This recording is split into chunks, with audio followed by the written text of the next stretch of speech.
There we go. All right. Hello, everyone, and thank you so much for joining us today. Can everyone hear me okay? Give me a thumbs up. Excellent. Thank you so much. So my name is Lindsay Humphreys, and I'm the Program Director for Junior Achievement of New Mexico.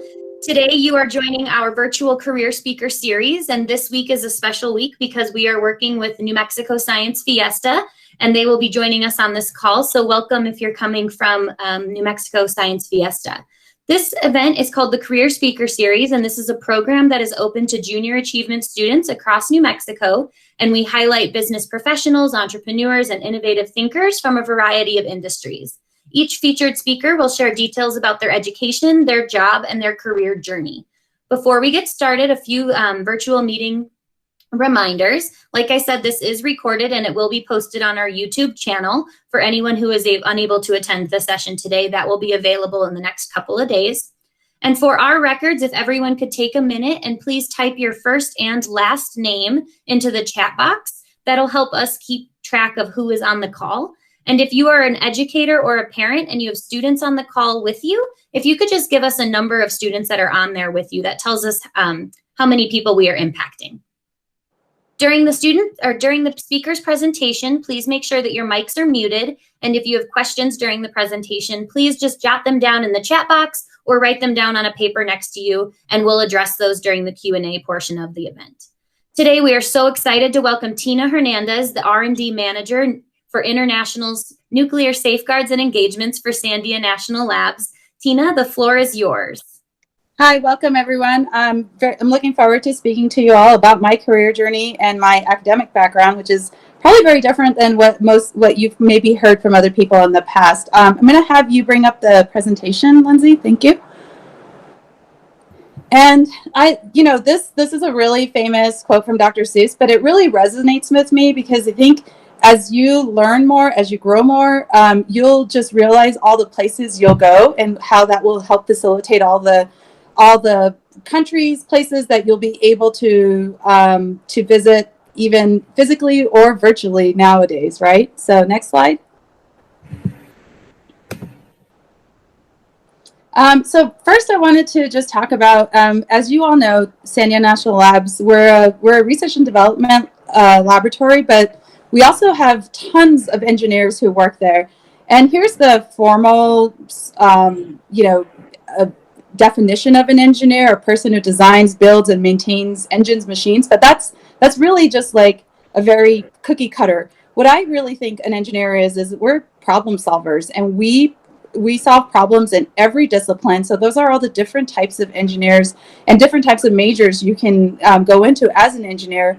I personally I got my undergrad in mechanical engineering, but a lot of the work I do right now is in nuclear engineering. But what the most important part of what I do on a daily basis and what I have done in my career is to solve problems. And as you'll see in the next slide, you'll see the career path that I've taken. So I graduated. I'm a local New Mexican. I graduated from Del Norte High School in 1997, which for many of you is like in ancient times, or as my son likes to say, way back in the 1900s. And I went to college right after I graduated, and I went to a local university, so University of New Mexico, and I decided to pursue a degree in engineering. When I was in high school, I was also part of the MESA group, so it's the Mathematics, Engineering, Science Achievements group, and that's when I really got interested in math and science and pursuing a STEM degree, and found the connection to know what I wanted to do in the future. So I decided, okay, I'm going to try for this engineering degree, and along the way, and I was very fortunate, I was able to do internships, and the internships were really important for me to figure out, is this really what I want to do with my life? So if there's opportunities when you are in high school or even in universities, if there's an opportunity for you to do internships, please try to take those on. I know Sandia offers a wide range of internships for both high school students and for undergraduate and graduate students. So it will really kind of help to get you ready for the future and really figure out, is this really what I want to be doing for the rest of my life? So I was lucky. I was part of the NASA training program at UNM, and that helped to facilitate my first internship at NASA. And I'll have Lindsay click on the NASA. And my first internship at NASA, I got to work in wind tunnels, and it was super cool. One of the major, so here I am as a problem solver, right? They're training me how to look at a problem.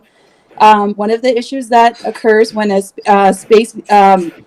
when the shuttle is returning back from space back into the Earth's orbit is it's coming back to the orbit at such high speeds that there's a lot of heat that occurs. And, if you don't come in at the right angle, the shuttle can actually burn up and disintegrate, which is something that you don't want to happen. So what the NASA engineers there do is they do testing in their wind tunnels, and you can see on the bottom left picture, you could see that there's a smaller model. So what they do is they build these models to scale, and they put them through wind tunnels and test them with different nozzle pressures to see, okay, what does the pressure and the angle of the nozzles have to be in order for the space shuttle, when it's coming back into orbit, not to burn up. That was probably one of the best places that I got to really understand hands-on engineering at such a young age. A funny story I want to tell you all, being New Mexicans, you would probably resonate with this, is, I was probably 19, 20 at the time. First time I've left New Mexico, I had this great internship opportunity to be an intern at NASA, and I go in and I talk to the woman, and the secretary for the person I was going to be working for.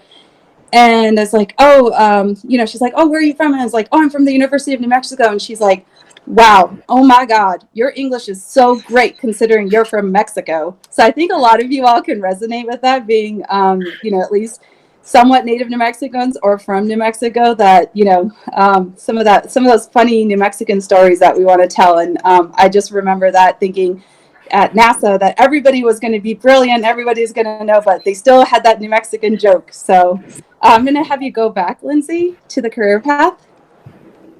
Oops. Oop, that's okay. So you can just stay right here. So as I was going through so I went back, I got to work at NASA over the summer. I went back and started finishing up my undergrad. And I was probably on my second or third year of my undergrad. And I was talking to somebody. This is one of those things where you just network with people, right? I was in the computer lab talking to somebody about internships and opportunities, and they said, oh, well, I've got this great connection with this turbine company. They make gas turbines in Switzerland, and I'm trying to make this connection happen where we can send New Mexico students from UNM over there on a regular basis. And he's like, well, why don't you apply? So I applied and got in, and I moved to Switzerland for 6 months. Didn't speak any German, but luckily the company I worked for was international, so Alstom. And I got to develop MATLAB and Mathematica codes in order to model. So what we did was we modeled the various operating conditions of the gas turbine, and try to look for ways that we can increase efficiency. So for people that don't know, a lot of these gas turbines, they only have like a 60% efficiency. And so, you're putting in 100% of something, and you're only getting, a little bit more than half back, which is not a great way to operate. So, I was really lucky. I got to meet people from all over the world because of the way that the company worked. They did bring in a big group of international people, and it was probably one of the best experiences of that I've ever had. I'm going to go back to the career path. And that kind of led me to my graduate degree. So here I lived in Europe for 6 months. I had to go back. I had 1 semester of school left, and then I was going to graduate. And while I was in Europe, I got to know a lot of people and talk to a lot of people about the European school system, figured out a way to go back to Europe for another 2 years and study there. So I found out about these German exchange programs that they had for international students from all over the world, and they were offering students from all over the world to go and get master's degrees at their universities for a fair. And if you know the European school systems, most European universities are actually free, which is cool because they believe that universities are not a privilege and they're a right in order to further your education and your experiences. So I got to, and they were offering that to international students as well. So I applied, got in, and I moved myself to Germany for 2 years and got a degree in. So my experience in Switzerland, where I was working on energy problems, really, what I really wanted to do was focus on renewable energies. And I said, okay, I want to do my mechanical engineering, but I want to focus this on areas that I can help better the world. So I got my master's degree in specializing in energy engineering and renewable energies. I started working on fuel cell research while I was in Germany and had a chance to work at Siemens and BMW while I was finishing up my master's. So I worked there in the summers, did some research for them. And so if you want to click on that.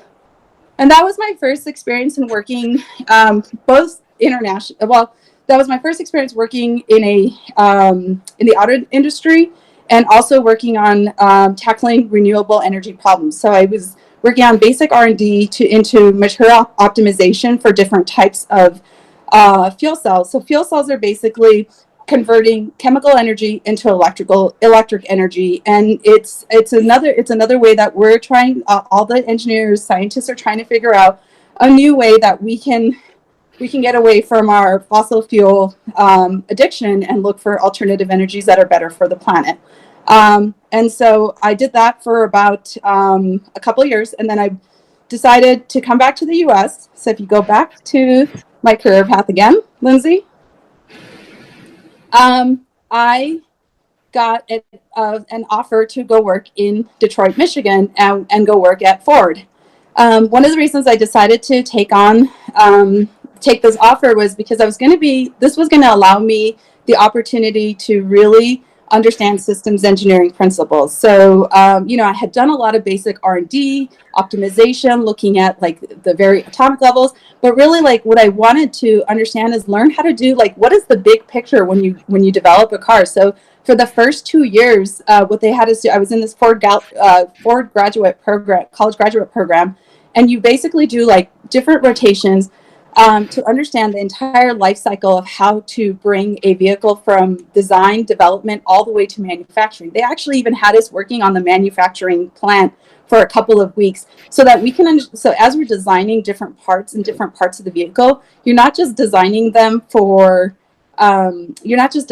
because it's cool, but you're also designing them because you're going to make it cool and you're going to be able to make it manufacturable. So that person that spends his day or her day assembling that vehicle all day long, it makes sense the way that they're doing it. It makes it efficient, makes it, it makes it so that it's not like it's not difficult for them to do any particular process or task. So, these were all the sort of principles. And what was really interesting, and the last project I worked on before I left Ford was the battery electric vehicle. And I was basically one of the main vehicle integration sort of managers overlooking the successful deliverable of this vehicle.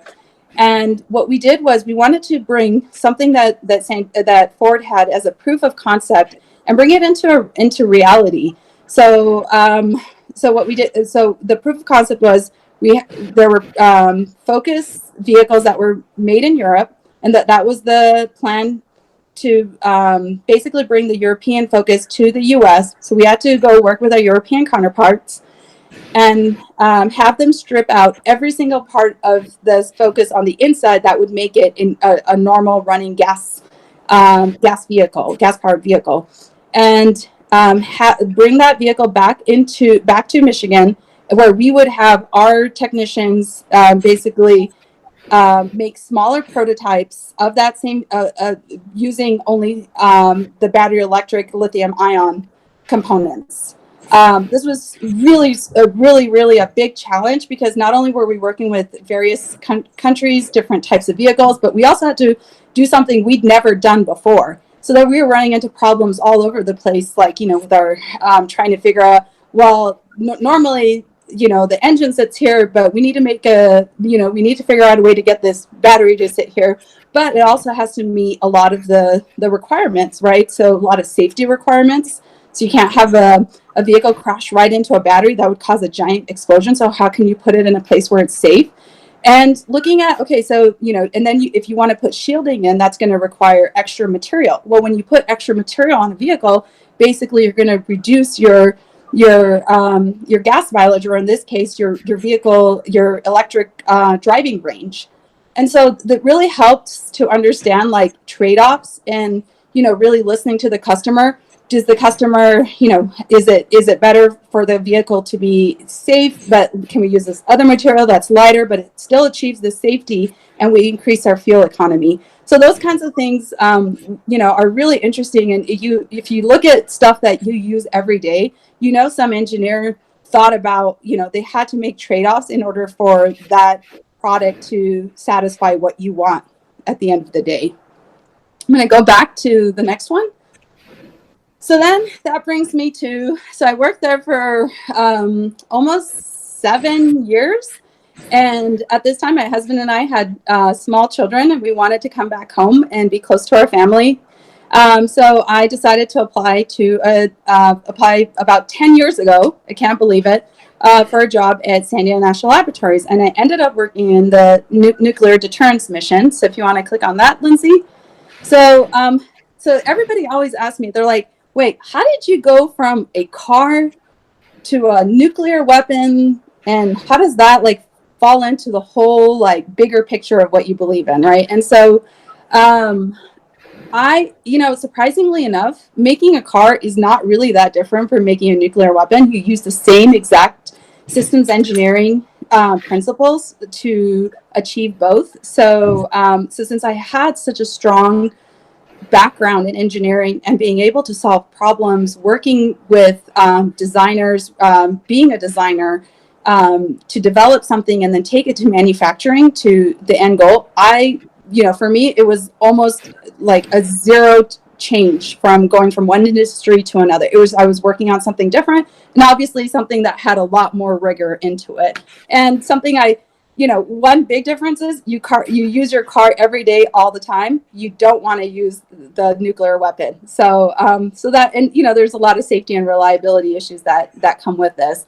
But the deterrence part is really important. So if you take the big picture, it's there's a lot of controversy behind this. It's like, why are we making nuclear weapons? And it's because of national security. And it's because of our ability to have deterrence. And if you look at the definition of deterrence, it means the action of discouraging somebody else to do something because they're going to have some fear of what that consequence is, right? So most countries, most other nations would be afraid to do something to the U.S. because they know the capabilities we have, and as a result they wouldn't make that first action because they would be afraid of the consequences. So that's kind of looking at it from a big picture perspective. And so I kind of look at so a lot of the work that we do is for national security, but at the end of the day it makes the world safer and more peaceful because less there's going to be countries that are going to take less aggression on one another because of these capabilities that have been developed, if that makes sense. And then I'm going to go back.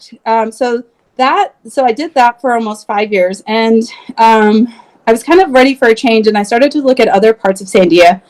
And I was particularly, knowing the deterrence part really well, it was a great transition into what I do right now at Sandia, which is international nuclear safeguards. So I already gave you guys an example of one application of nuclear energy. The other two applications are for nuclear power and also for medical imaging. For all of those things, you need some sort of nuclear energy to make that happen. So in 1957, after World War II, we had the U.S. kind of opened this Pandora's box, right? We had this capability, nuclear energy that could do these great things, but then it also creates weapons, right? And we don't want everybody in the world to have weapons. And so the U.S., along with other nations, through the UN, established the International Atomic Energy Agency.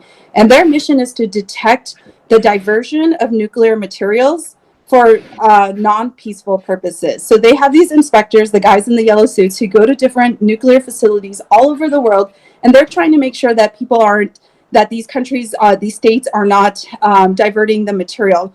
When you have, so for example, on a nuclear power plant, the byproducts of that material also has plutonium in it. And if you reprocess that plutonium, you can use it for nuclear weapons. And that's what the IAEA inspectors are checking. They're making sure that the material that's being stored, that's in various forms, is only being used for peaceful purposes, which is for nuclear power plants or for medical imaging, something that's not going to turn into a weapons program or for weapons use. And so that's what I've been doing at Sandia. If you go to the next slide, Lindsay, these are my parting words of wisdom for you, because I've been doing engineering, been in the professional world for almost, it's hard to believe, almost 15, 16 years. And these are the things that I like to give early career staff and people that are just starting to learn. And these are words of wisdom from me. So challenge yourself. Don't be afraid to step out of your comfort zone, because you never know how much it will help you grow. And I've done so many different career changes, so many different types of work, that I am so glad even though I was scared so many times, I've always been glad that I stepped out of my comfort zone. And from every single experience I've had, I've grown from it. Keep your relationship strong. Don't burn bridges. You don't know if the person that you're going to burn your bridges with right now, you might be working for them one day. You just never know. So don't burn bridges and try to keep those relationships strong. Increase your networking skills, because you have no idea if you're just talking to somebody where that could lead you. As you can see, I was talking to somebody in a mechanical engineering lab that led me to Europe for several years. Communication is key, whether it's verbal or written. So do really well in your English classes, and also do really well in explaining things, because it is essential in the workplace. Don't be afraid to ask questions. Always be curious and always keep learning, because you just never know where it's going to take you.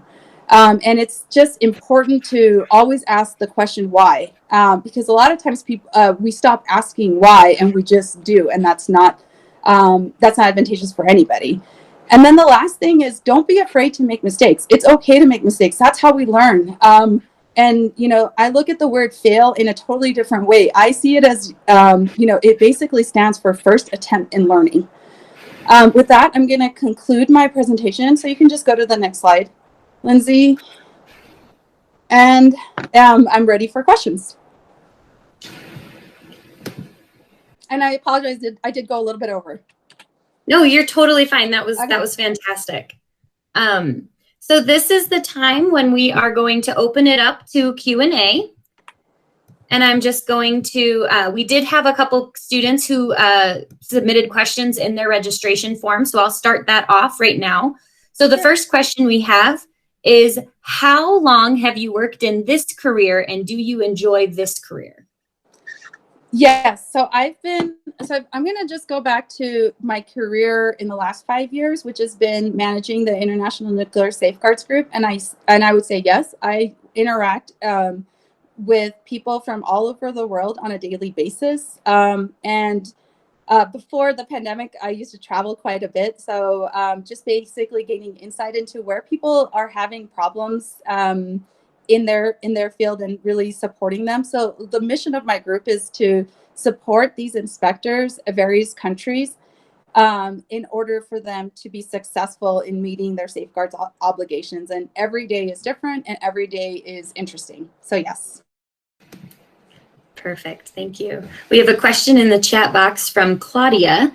Can you tell us a bit more about the NASA training program you participated in at UNM? Yeah, so it's been a really, like I said, I went to when I started college, it was back in the 1900s. So it's been a while, but at UNM at the time, there was an initiative with one of the professors and NASA, and they had a whole training program set up where we got scholarships, but then we also were able to, they would also align us with different NASA sites across the country to do internships. I'm actually not sure if that still exists, but I'm sure there's some form of that. But the most important thing is to seek out these different resources and apply for them and see what's out there, because there's a lot of stuff that people just don't know about. And this is where the networking and really understanding your environment comes into play. Excellent. Lots of questions coming in the chat. This is exciting. So the second follow-up question from Claudia is, were your parents surprised at your career choice? I would say yes for my mom. So as far as women go, I was the first woman in my family to go to college. I come from a family that's very patriarchal. And so, that just wasn't really pushed upon for women to go to college in my family. And especially to go into engineering. I think my parents were both surprised. But I think they were pleased at the end of the day. And I saw something about, did I always know this is what I wanted to do?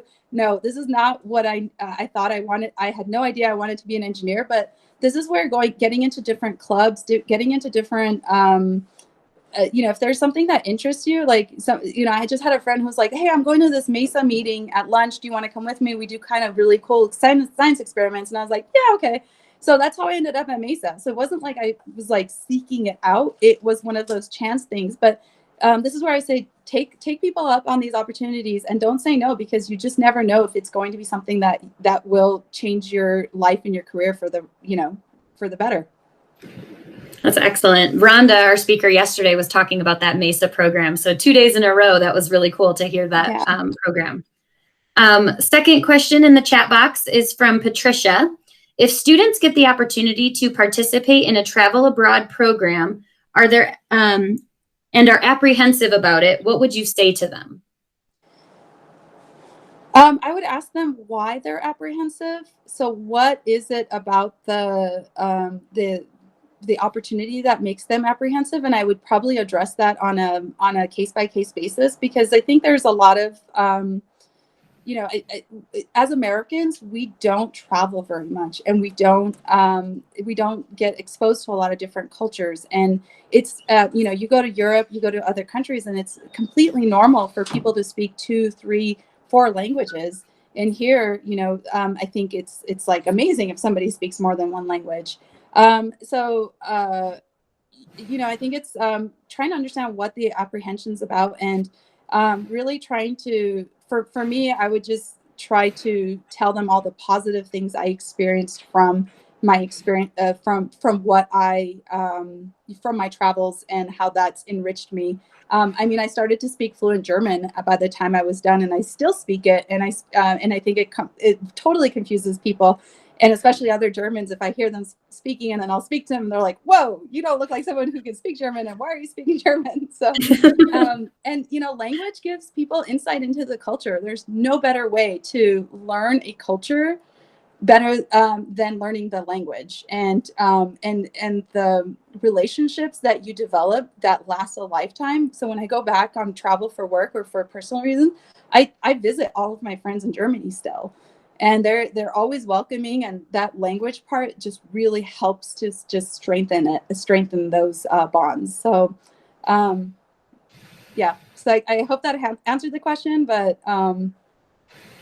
definitely. Yeah. Another question in the chat from Angelique. Did you always know what you wanted to be, is the first question. And then the second part of that question is, in college, did you explore other careers before you chose this one? Earlier I said I happened to just go to a MESA thing and got into the engineering, and I didn't explore other options. I thought I knew I wanted to go into something math or science related, because that was something that came kind of easily to me. And so I didn't explore other options, but I kind of found a niche, and I stuck with it. And once you get into a major after a couple of years, it's really hard to change. because then you really don't want to keep going to school. And there was a lot of people who do that, but I felt like I felt pretty comfortable. And just so, I mean, for you all to know, I mean, it was, I know there's more women now in STEM because we are promoting these types of events. We're promoting more STEM for women who are in and we're starting that in elementary school. That wasn't around when I was a kid.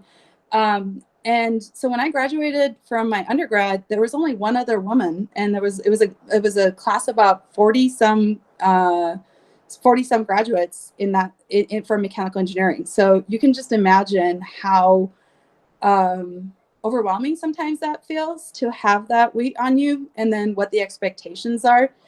And even going into the expectations when you start when you start your professional life too. So I think it's important to make sure that you stand your ground and you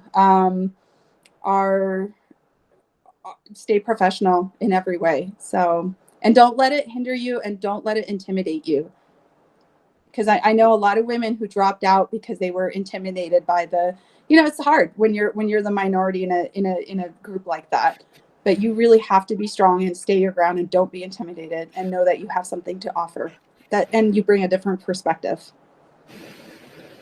Wow, thank you so much. One more question from the chat. How specifically did MESA give you the desire to start at UNM as an engineering student? How what? I'm sorry? How specifically did MESA give you the desire to start at UNM as an engineering student? I think it was, because I had that background, and I had sort of an understand. So I was, like I said, I was fairly good at math and science. That was easy. It was easier for me to be in that field.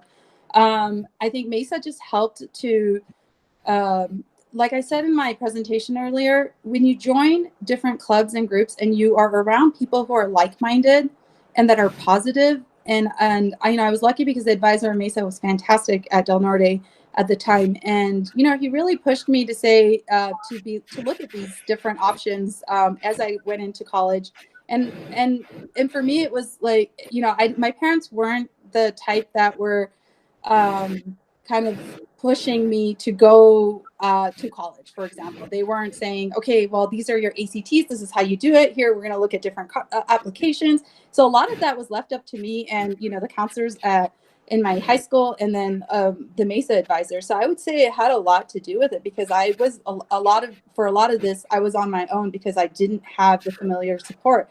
And the fact that I had a scholarship going to UNM, I got into this NASA training program. I was like, well, great. I get to do a degree, stay close to home, and it's going to be free.